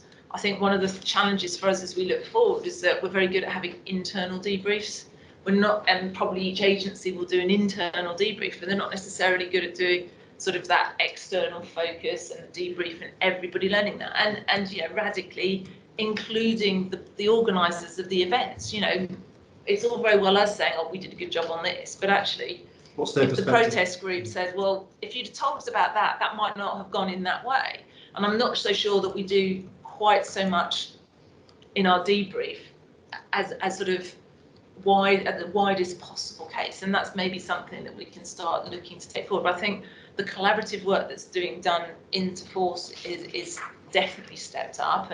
And certainly with our command van training now, the last course that the Met ran, we had officers from Essex on it at Silver Commander level, because it's about sharing that experience as well, because some forces don't have the volume. I'm not saying the Met is better than anywhere else, we just have to deal with more of it, and so we get more experience of it. And so being able to share that experience, I think, helps with other people making, or other forces making their decisions. Sorry, just listen to wonderful discussion here, but it's just raised a question in my head, and probably you can answer this quite easy, I suppose, but is there cultural resistance within the police hierarchy in terms of dealing with public order issues, a cultural resistance to the sharing of information with other agencies, or being involved with, getting them on board from the beginning and so on? Or is it, I'm just sort of playing devil's advocate a little bit, but is there a position where, we know what we do, we don't need anybody else to tell us what to do? Is that cultural issue there? I think there's always a worry about sharing information, and that's something we've got to get over. I think we've taken on huge steps forward about working with people and trying to share and engage people. Community. We've really tried for command band training to say, you need to engage communities first, because that's the best way to prevent a riot and to prevent public disorder, is to make sure the community's on side and they don't tolerate it, whether that's just the general community. So I think we get better at that kind. I think there is always, when the Claire, you probably a more recent experience, but of course, when it starts to get difficult, you get a bit more myopic, don't you? Your focus comes more onto the issue in front of you, and and that's what we're really pushing at. For example, we know this is going to be, it's a difficult time. It's tense in society, cost of living, and all that. Some of the work we're doing at the moment, and nationally, is to say, well, as well as making sure you've got the capacity and capability and that, do you know who your community liaisons are? Are you still talking to community? Because the focus is on, I suppose, the hard tactics, when actually it's some of the softer, there's no softer tactics, the more engaging tactics that need to be developed. And I think sometimes we forget those. I think, sharing information with statutory bodies where there's already information sharing protocols and stuff, I think that is hugely, if I reflect back over my service, I think we're doing so much better now. I think with the non-statutory partners, it becomes more challenging. But again, going back to Insulate Britain, National Highways, although a government agency per se, there was nothing in place, but they worked very hard. We ended up with a good information sharing protocol, and it led to different parts of legislation which were available within the civil litigation to be able to use that, which actually was much more effective than the criminal side. Yeah. And I think that being able to sort of look at more creative solutions so that people can work in that collaborative way means in a little bit, I suppose, that the spotlight isn't necessarily on policing all the time. And so it's not that it deflects the responsibility, but it shows that actually working together you can achieve a lot stronger solutions towards, and again, we learn from that, and so that then works, and again, you see that worked then through with the Just Stop Oil civil. And you're able to share that Yeah, nationally absolutely. quickly. I think Yeah. that's the key to the sort of learning. I mean, speaking as someone who runs a non-statutory body that tries to get information from the police, it's definitely not a reluctance. It is a fear, as you say, about the security of sharing information outside, and non-statutory partners, the ones that are aware of that, are more understanding. The whole, I don't need to go into how GDPR kind of made everyone's life a lot more difficult when actually it didn't really change a huge amount. But actually, I think those statutory bodies are starting to understand now, and I think those discussions are taking place, and information sharing agreements and protocols are being put in place, and they show their worth eventually. But I think it needs to be beyond, and yeah, you're right, sharing the best practice and making sure that the right people are around the table, which is constantly reviewable, isn't it? Yeah. I'm going to just come back to one point was in the recent report. I'm going to ask Bob to kick us off about, do we need an independent monitor to consider the levels of disruption? How would you feel about someone independent monitoring that for you, Bob, in the days when past? At a live event, yes. I really don't know how you would do that. Disruption for who? Disruption for where and at what particular time? Because there are so many factors involved in this. I think it's almost back to Colin's point. If you try and codify everything, you'll almost hit that kind of legal inertia. I don't know what to do. I'm not going to take any sides. It sounds like a great idea, and it's one of those. In the benefit of hindsight, if we could go back to every event, we all know where the tipping point was. Actually, if I'd done that then, but you can only act on what you knew at the time. And how would an independent advisor, where would they sit? Whose shoulder are they looking over? What information are they getting? When are they getting it from? Because nobody's going to get all that bit. So they might sit in the police control room and sit from the police, but they won't be picking up the business point of view. And businesses aren't homogenous. Some businesses thrive on public order because people fill their shops and cafes and pubs. They love it. But other people, there's a cordon outside, no one gets to them all day long, and they sue us afterwards, sue the police afterwards. So I'm not sure that's a particularly beneficial one. I haven't said that, there were some good things in there, and I think one of the issues with the policing, certainly my point of view, is public order policing doesn't really change that much, and I certainly tended to bribe on it, when I saw recommendations of what the hell, what do these people know about bloody policing? But Colin, you hit on a really good point. After the G20 with the half a dozen different reviews and the 150, 200 recommendations, which I kind of inadvertently started, then had to put into place. The one that really struck me, and it was one of those, light bulb moments. I've been involved in public order for 30 odd years in the Met, and religiously went down to whatever site we had, starting at Feltham and then Greenwich and elsewhere. And we put our helmets on, we'd run around for 2 days having bricks and bottles thrown at us. And that's exactly what I was doing when I was head of public order. But the report said, why do you do that when 95% of your operations are totally peaceful and your officers don't need kit on? And the penny struck that actually what we were doing, particularly with our public order trained officers at one of the top levels of training in the UK, was more or less saying to them, whenever we send you to an event with all this kit, there's going to be trouble. And that's when we started to back away. And the first day, or the first afternoon, was ordinary beat uniform, escorting a crowd out of a tube station from a football match. And as Claire said, and Peter said, talking to the crowd, resolving your issues, which I think we probably lost our way a bit. So I wouldn't like to say that that's necessarily a bad thing, but I know certainly, I'm not sure, you're clearly far more diplomatic than we were, but you just ask yourself, well, how is that going to work? Where's it going to work? Give me some evidence. Because the danger is, I think someone said earlier on, we start layering change on you. It's all very well meaning at the time, but actually, after a couple of years, we'll revert back to policing the way we always did, because public order policing doesn't really change that much. Strip out the technology, but you know, people have been protesting for thousands of years, certainly within our lifetime, and long may that continue. Independent monitors? I mean, I think we've looked at this. It was looked, you know, after adapting to protest, wasn't it? And then the Northern Ireland model. Yeah. Does that work in Northern Ireland? Well, it had some achievements, but it was intensely political. So does the politics just shift?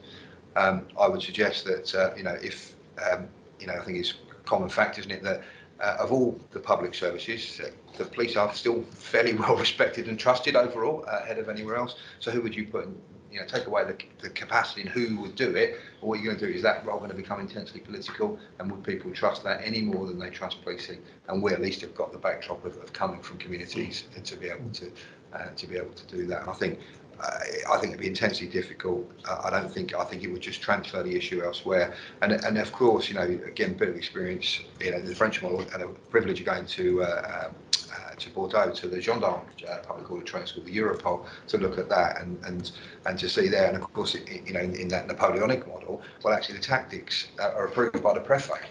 So when we wonder sometimes why police in France are or aren't doing certain things that we think they should be done, it's because a politician has decided you can or can't do that. So of course the temptation for somebody who's then over and above policing, I think it would just transfer the risk without all the benefits of the trust that British policing still has largely from the majority of communities. What is independent as well, though? This is the thing, it's the point, you know, we have an incredibly diverse society, which is brilliant. Everyone's impacted differently depending on what's going on. So suddenly you're going to have to legislate who's the independent person, what they've got to look at, and the more, again, we come back to that legislation point of the more parameters you put in, someone's got to use to judge something, then is it truly independent, or are you controlling it? And you know what, this part of society is impacted, this part of society, so suddenly you're going, actually we need to get multiple people involved, and then it's the public, and that's what we're saying, isn't it? And someone's got to create the balance and also work out what the balance is. Is it tolerable or is it not? And it becomes political Generally again. It becomes policing. Yeah. So I mean, there is a space for sort of critical friends and independent advisors, without a shadow of a doubt. And some of the protests that we've seen recently have been in areas which are very new, very poorly understood, I would say. And so there is definitely a space to have, certainly as a silver commander, so you're doing the sort of the tactical plan, or even when you're looking at the gold commander point of view from a strategy, if you're dealing with a community that you don't really know or don't understand, and we don't want to offend, we've got to make sure that we do get the balance right. There is definitely a space to have a representative from the community to guide, to support, to advise. But then when you're turning it into sort of this great big independent, it's never going to be, because there will always be somebody who will criticise whoever that person is or whoever that body is, because that doesn't represent me in my space. So how are they going to be the right person? So I think it's a sort of, I can understand the premise behind it, but the practicalities, like most of these things, are actually really challenging. Yeah, my own view was that I could see it become political very quickly. Yeah. And that's not what we want. But Colin, there's any sort of... No, I mean, I've written down your powers. What powers would that person have? Would they, you're going to stop this immediately, or what kind of powers politically? We're going to look at the independent police crime commissioners. That independence soon went, and now that's a political position. And the other thing is, if you're an independent monitor, are you acknowledging that the accountability processes currently in being are not working? So there's that other aspect to look at that as well. So yeah, I don't think it's a good idea personally. Interesting. Yeah, but not surprising, but interesting all the same. I think members of the public as well aren't really properly aware of how many of these protests the organisers are in communication with the police. I don't think that's a commonly known fact, that a lot of these things, there is dialogue in advance, and there is an organisational element, and the police are very open and receptive to speaking to, because the misunderstanding is that the police are trying to contain protests. Actually, they're trying to facilitate safe protests, and that is not, it's not the understanding enough. And the part of that is to have planning meetings and say, if you want to come to us and say we want to host a peaceful protest, the police will do everything they possibly can to facilitate that happening. I don't think the public awareness of that is at the level it probably could be. And I think it'd be fair to say that I know some of the colleagues online, the Swedish police model, where they have, this person with the protesters, we took in the UK several years ago, and I think that's developed further now. Claire, I think you've got some experience of that recently at some of the protests. So the police liaison teams that we have. So in my command, I have what we refer to as the gateway team. So they are dedicated officers who do just that, and they liaise with vast numbers of protest groups. And again, it's about building up that trust, that confidence, that ability, the dialogue to be able to do it. And frequently, probably on a daily occurrence, one of the team will get a message and an email saying, we want to come out on X day to do this and that. And it will go across and nobody will be any the wiser. It's only when you have the large numbers. But so we have the sort of team that manages most of it. But again, the majority of our police liaison officers are drawn from the communities across London. They come in and they do that, and they're not specially trained to talk to the protesters, because that's how some people think of it, but they are there to act as that conduit. They're able to facilitate communication to make sure that things are going to the plan, if you like. And there's always that old adage that nothing ever survives first contact. However, we will get organisers who will have stewards who then don't turn up on the day. And so, we'll need to be able to help them in order to do what they want to do. So I think that policing model of having dedicated officers who do that engagement role has been one of the biggest advancements in how we do public policing in the last 10 years. And they are absolutely worth their weight in gold. Certainly no matter what level of command you've got, they will have a huge amount of value to be able to explain what is going on. And that is key to all of it, is just that dialogue and that two-way process of communication between what's happening on the ground and what's happening in the command team. I know personally that we learned that from abroad. I'm struggling to remember which year that was, but we went, we joined a European workshop and learning process. We brought them to the UK to watch a protest in the UK. It was a Swedish person, dialogue process. Yeah, so are we still learning from overseas? If two of you have mentioned going to football overseas, are we still engaging around protest in the way that perhaps we can learn and take good practice from overseas? Matt Vogel, you? Yeah, the College of Policing is still trying to look at how we do that. I mean, the dialogue policing has been a huge success, and how you develop that. And it's an interesting point, isn't it? The dialogue with the protest groups. I think your point was the dialogue with wider partners. And I think that's something we still need to do a bit more of, or make sure it's more consistent. Because that's definitely So I've got to say that, Roger, the UK model of public order policing is highly regarded around the world, and at the heart of it, that decision-making model stands the test of time. Wherever I've gone, I've been lucky to go to a number of countries. You start talking about that. That's actually, how police officers think, but they've never seen it. Put in a form that's actually useful and helpful to them. There's actually huge strengths in the UK model, as is. Certainly you can always learn from other people. The example there is a great one, but just be careful where you look. The chief of police of Paris has stepped down recently for not just some issues, but how then the story was manipulated and turned on its head and thrown around. So it just shows the challenges of public order policing all the time. But I do think that the UK model is pretty strong, and we need to be careful with all these recommendations that we don't throw the baby out with the bathwater and make it over complex and try and codify something that actually is really hard to put your finger on. But I think just to make a comment from the chair, as I've got that position, I think when we talk about public order policing, it's not just protests. I mean, your officers are doing a huge range of activity around events, whether it be football, events on the streets, just attending some of the fairs and the fetes around the country, and they're there just to make sure things are going smoothly and there's no offences being committed.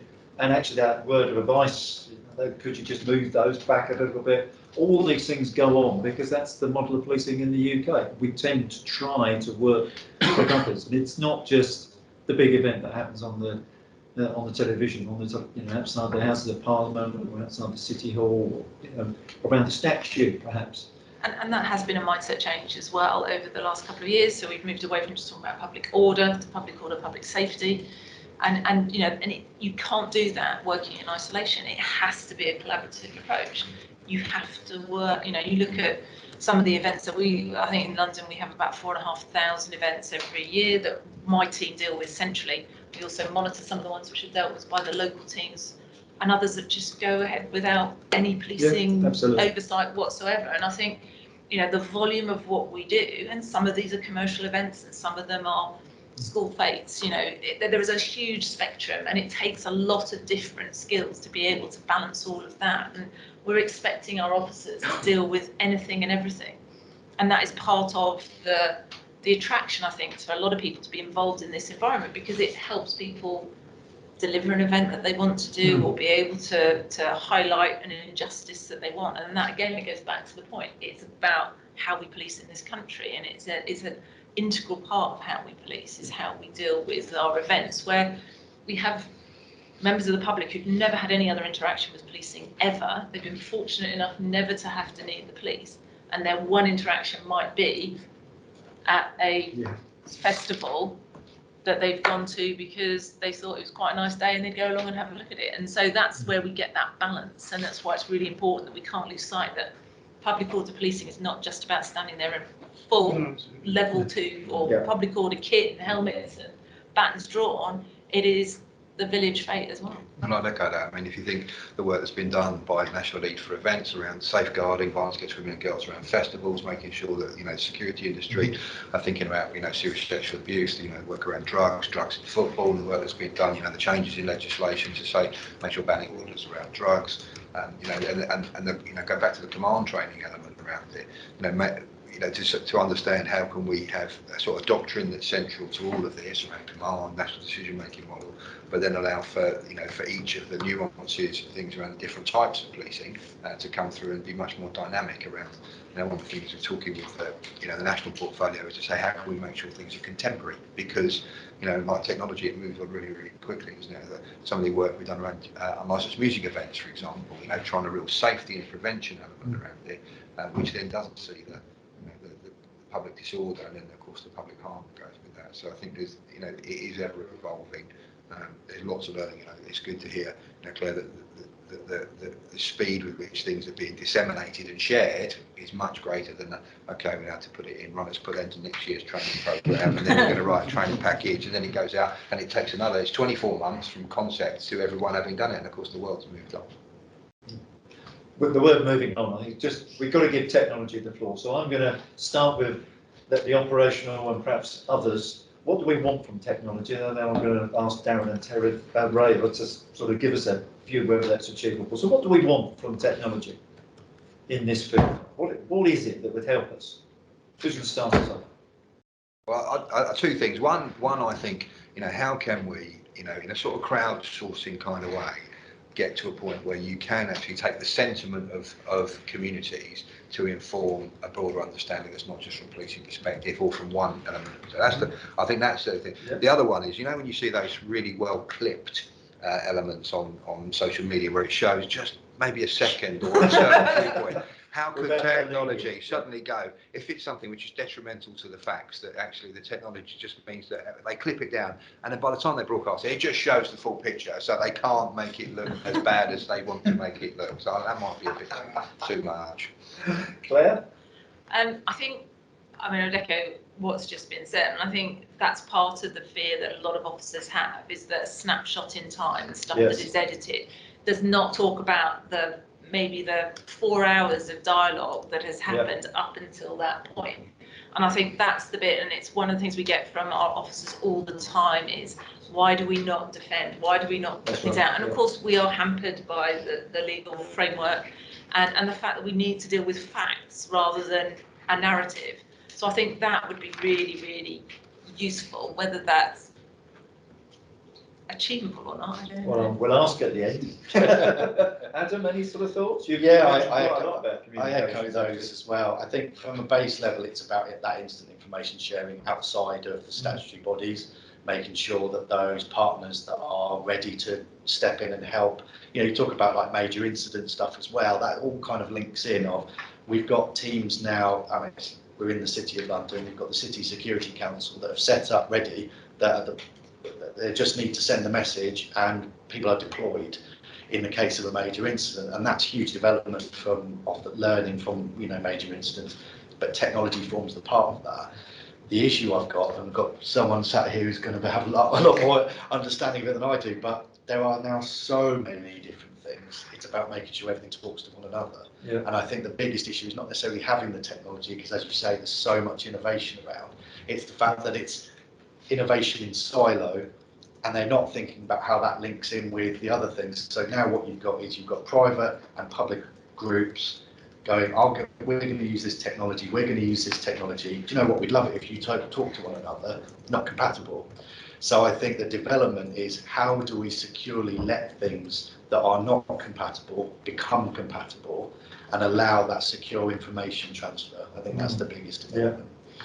Colin? Well, it's not exactly my area of expertise. No. But, However, I'm aware that there can be the use of technology to monitor community response to events that the police are involved in. I know some colleagues of mine at certain universities have spent time studying things like Twitter and so on, a period of time, to see how people, what people are saying and how they're responding to certain things that the police have been involved in. And that information then can be fed back to the police, who can put in perhaps countermeasures to prevent further sort of disruption, or indeed to try and maintain or help to maintain the trust. Interested to see what kind of technology that could be used for those purposes in an ethical manner, of course, without to the use of spies or whatever. yeah. Without it being an X Factor phone. Any views? As I suppose to sum up, I mean, for me, all public order events should be intelligence-led, intelligence-driven. And if there was something out there to look at everything that's going on as an event is happening, that's going on social media and Twitter and everywhere else, and somehow be distilled to aid the command team. If you look back to 2011, our only source of intelligence was what was going on Twitter, and we just got overwhelmed by it. And just, so in a sense, we had no intelligence. Now, I know things have moved on since, but public order needs fast-time intelligence. So your decisions are based on what you knew at the time. Well, the more you know and the more accurate it is, the better your decisions will be. The accuracy is the point there, though, isn't it? Because you just got to look at the infamous Ollie Murs incident a few years ago as a perfect example of how the use of social media can be incredibly detrimental if that public fear comes. So it needs something that has some sort of check and balance in place to ensure the accuracy of the information. Or at least some way of helping defend the sort of command when they made the So I know you can, I've given you can take some of it away, as will Darren, but you don't necessarily have to answer all these things now, but these are the sort of issues. Any sort of comment first, then we go to Darren? I think on the social media point, it's very much about kind of striking that balance between preventing misinformation about an event like a protest being spread online, and also obviously protecting the people's right to freedom of expression on posting their thoughts and the things that they're seeing in person happen on an open forum online. But I think we mentioned this earlier also with social media, you do have that thing nowadays of the magnitude of information that's spread and how rapidly it is disseminated through different channels. I don't know, but I assume that's a very hard thing to monitor, both ethically and to a great extent from the police point of view. But one thing that I did want to bring up, and Darren kind of touched on it earlier, was as much as we're discussing how can technology be adopted by the police to deal with protests in this context, another important thing I think that's useful to bring up is, what can we learn from other sectors? So at what stage are other sectors in their digital transformation journeys? So for my role specifically, for example, I do a lot of work within the defence sector. So as much as they use tech to almost protect UK national security rather than public safety as such, there must be overlap and similarities in how technology can be utilised in that context to then also be applied to policing as well. So I don't know whether Darren had any comments on that. Good pass on. Yes. Thank you. Well, thank you for the shopping list. If you can give me 24 hours, I'll get back to you and we'll deliver on Saturday. I think like you say, it's really good that we're talking this kind of language. The wouldn't it be nice if, and we need a capability that does this. That is sort of, for me, the language I think industry will understand, grab hold of, and even if they haven't got something, the innovation will kick in. I know there's technology out there. It's maybe not sat in the right place at the moment. So I think it's really, really important. I think that we've already touched on this already, but we need to stay close and we need to be engaged at the earliest opportunity. I know Rhea said that earlier, but we need to, go on this journey together, if I want a better word, so we can work with industry and go, actually, I've already got a bit of kit that does that. You just need to change it and put it in over there, or give me a year and I'll go away and develop something. Let's have those conversations through the likes of Tech UK and ADS, or other trade associations are available. So I think that's really important. I also wonder around engagement with the social media providers, and I let's go with that one first. Really, is sort of, how are we linking in with the Twitters and others and posing problems to them? I don't know the answer to that, but just pose that one out there. And I've already forgotten the other bit I was going to say, so I have to come back to me. But I think that's me for now. I was just going to, off the back of that, say, there's, within kind of the context of a trade association, there is always the offer and the support from industry to invite police forces to have these open discussions. So there's no way that we can move forward and get this right without being in an open forum where we can discuss best practice. What is it that the challenge that the police are facing? What do they need from industry? And like Darren said, there's always the offer from both Tech UK and ADS to have that discussion and to utilise the contacts that we've got with our members. And one of the big things here as well is ensuring that, I think, Dan, it was mentioned, there is so much out there, making sure that you're separating it into different themes of what might be useful within a certain context of a police force policing a certain event, but also ensuring that SMEs are also promoted as much as kind of the large organisations are, because there might be someone that's sat at home that has the solution to all of this that might not have that platform to engage with police forces directly. So coming through something like a trade association like Tech UK or ADS is really important and useful for them as well. Yeah, useful. Okay. Sorry, I thought the other thing, Roger, just it to come back to me, bit of a slight senior moment. It was just around to be careful of our thinking. There's been a couple of conversations so far where we've spoken about social media, and I know that is a very large area, but we need to keep our minds open that there are other information, other sources of intelligence that we need to try and pull in as well. I can't put my finger on exactly what that could be at the moment. It could be traffic flows, it could be anything, and try and find a sort of some technology that I know is out there where you can use all this information together. But I'd just be very mindful that we don't sort of take ourselves down a pathway of social media when there's a whole other world out there as well of other intelligence. I'll just add again that both of you are going to take this away and feed it into the industry to see what they could come up with. So that's really useful. Are there any online questions? Have we received anything? You have, Roger. Questions, observations, or ideas? Yes, got one here from John O'Sullivan. I find the references to the Met as a force a little disconcerting, and language at odds with policing service. How do the panel think low public trust and confidence impacts policing protests? How do you move away from siege mentality, them and us rather than us and us? Right, but looking forward, as we're trying to do at this workshop, I think it's really important that we sort of break down the siege mentality, but personally, and I think from what Claire has said and what the Chief Constable said, we are doing our best to engage with the public, engage with communities. It's not easy, and it never has. That's not the first time, it won't be the last time that type of comments has been made. So, from what has been said, I'm sort of reassured that we're thinking, we're engaging, but it's really difficult to do all the time, I think, is the challenge. Roger, and again, obviously the Met is a force, and I think, the policing has a role to play as a force, but it is, going back to that first point, which is, it's a citizen police force, isn't it? Police, public police, we are just citizens in uniform and all of the opinion stuff. And I think you've got to remember, I can speak for myself because I know it in Essex, independently surveyed, 8 out of 10 people in Essex think Essex Police do a good or better job. Now, there's still a gap in places, there's still 2 out of 10, you know, and that's independently surveyed and done around it. So I think you've got to be careful around, there is a lot of people who trust the police and still trust the police. They usually trust us because we do a good job on the things that matter to them every day, and they carry that trust into the process. Of course, some of these big issues do have a, rightly so, an undermining factor, and I think we've got to, as I would always say, come back to how do you build the trust in the local community, how do you build that trust in the ground floor up in doing the service that policing expects, so that when you do get into the fractious position, people turn and say, well, you know what, I trust that officer standing in front of me because, you know what, they're in my best interest. And I think that's where we've got to keep working. And I don't disagree with that. Is there another?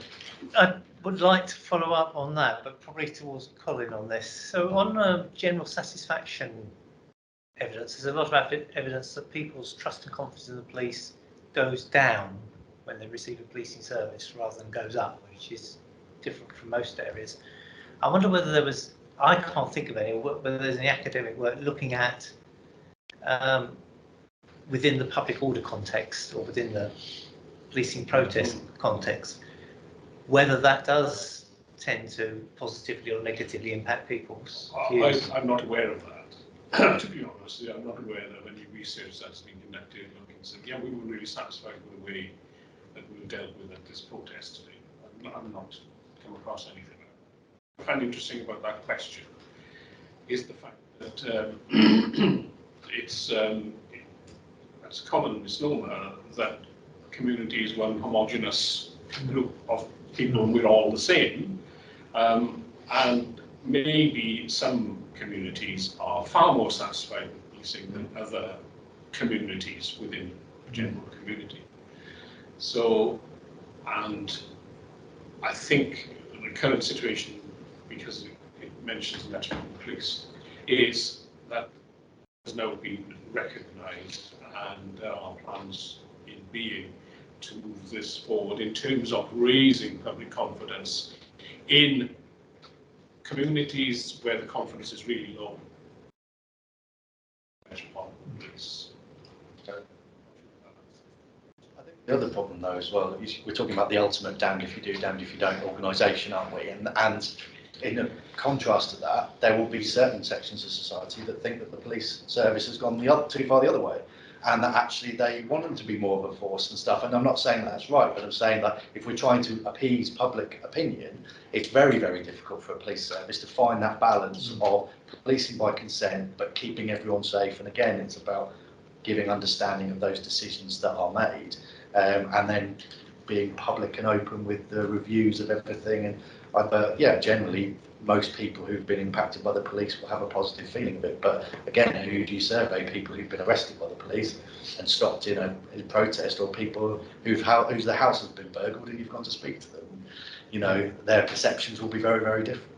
They're all customers, some are more reluctant customers than others. We were keen to have a protest group representative here, but unfortunately we're not successful, which is a shame because it is that perspective. Any other questions that we wish to ask? Yeah, so Andy Higgins has asked, should immediately expressed public opinion via social media or otherwise be taken into account in police decision making? Will people balance their immediate frustrations about disruption with deeper concerns about the type of society they want to live in? Need for more deliberation exercises? What would public decide if they had time and space to think about it and discuss it with their peers? Comes back to your decision-making model, I think, Mr. Broadhurst. It all feeds in, doesn't it? Yeah, I suppose at the heart of the question, you know, is looking at social media. So one person or one group of people will have an opinion on what you're dealing with.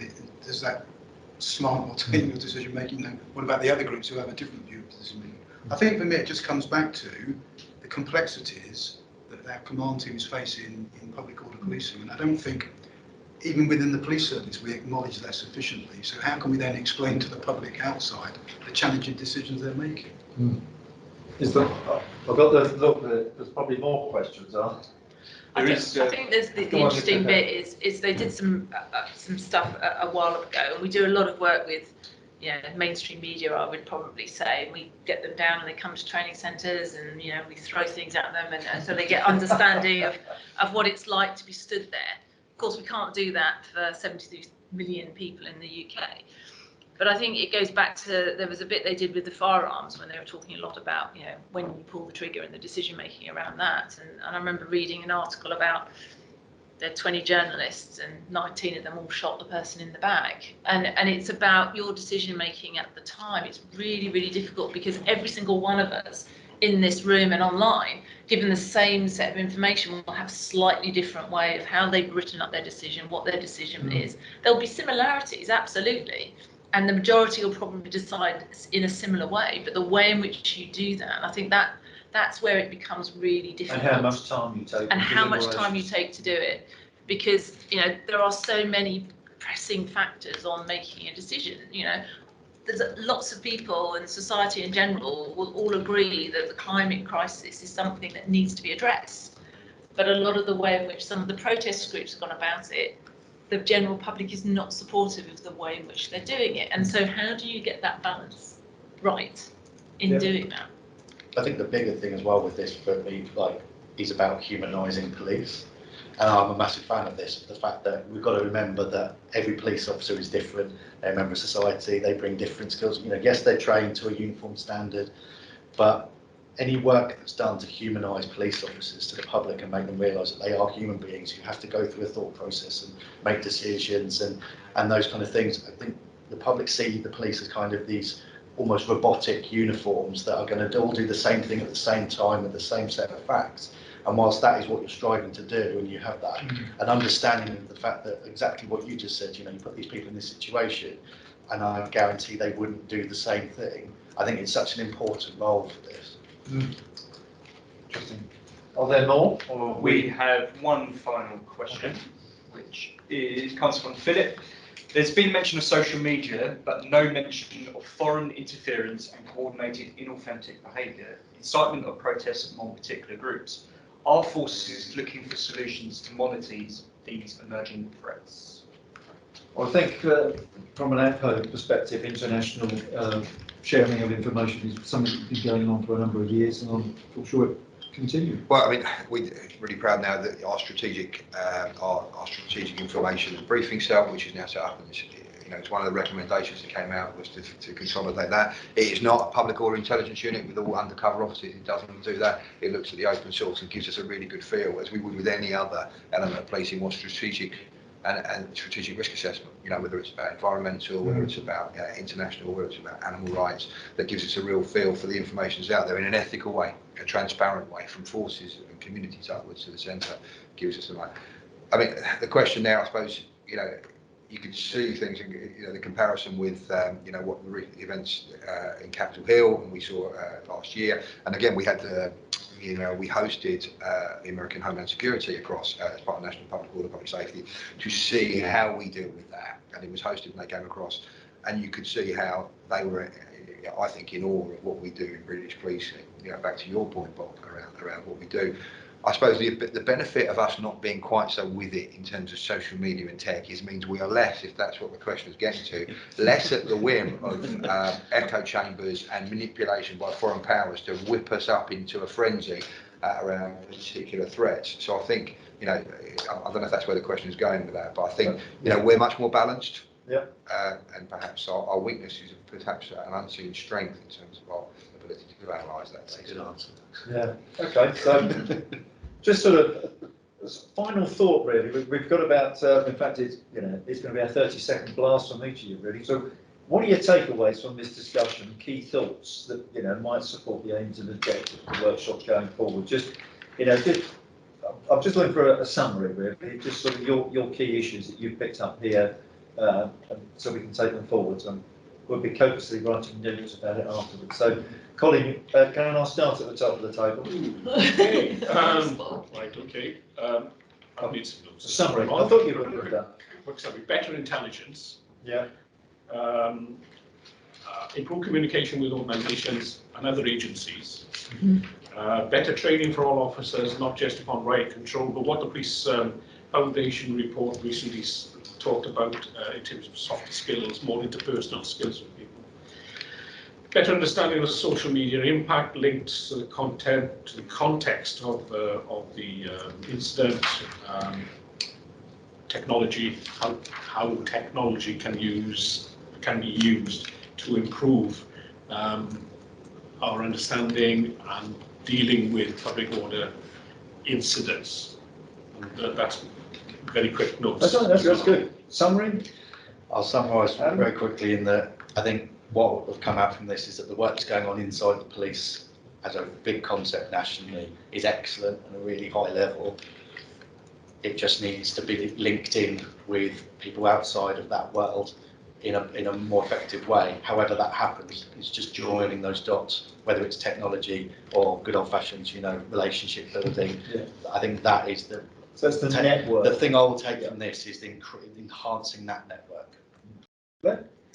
I think it's the age-old, it's not what you say, it's what you do. And I think in order for us to build that legitimacy, to build back our trust and confidence, is to prove that we are open to a new way of doing things. And part of that is being much more open about how we do stuff and making sure that we are bringing everybody in. You've already alluded to the point, it would have been fantastic to have a representative from a protest group here to give that alternative perspective. And I think for me, it's very much more about, it's not about the tea and medals at the end of a successful event. It's about making sure that everybody got what they wanted from it. And that includes the people who've organised the protest or who are the event organisers. So I think that's what we need to be doing more. Okay.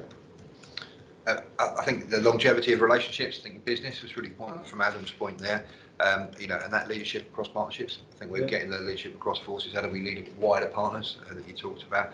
The external debrief thing, I think that's something that, certainly not come up. How do we debrief more widely and get that acceptance around it? And I think that linking to, Colin, your point, monitoring the community response. We talk about trauma-informed policing. Well, actually, what was the trauma on that community around it? And the last bit, just came up with, the National Public Order Public Safety portfolio that I chair. We don't have a research and development strand, and perhaps it's time we did.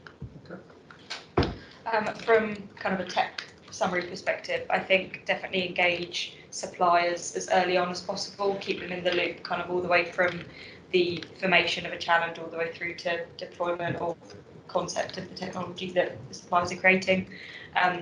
If a police force was to adopt a certain set of new and emerging technologies, ensure that there's the offer for officers to be trained to a high level to use them properly, responsibly, and kind of within the context of what they're created for, and do all of that with sort of transparency and accountability at the forefront. Easy. I would say continue to build on the strengths of public order policing, which is regular debriefing, learning the lessons, working in partnership, accept that there is a really good model of public order policing only ever happens in somebody's community. So it's an extension of day-to-day community policing that needs our best leaders to be managing and running it. And Darren, online? Thank you. Very similar, really, to what Ray has said about engage and engage early.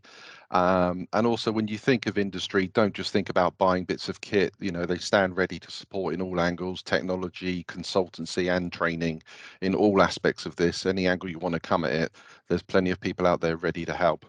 So that's it for me. Thank you. Very much. Well, it's just 4 o'clock, so I'd like to first of all thank the panel, and I'd also like to thank the online audience that stuck with us for 2 hours. So thank you very much there. Just to remind you that the key issues here will be taken forward to our 4th International Police Education Conference in September. The details of which are available online. So it's the 13th and 14th of September. Put those in your diary and make sure you sign up to join us. And personally, thank you to you all, and thank you to the online audience for joining us. Thank you very much. Thank you.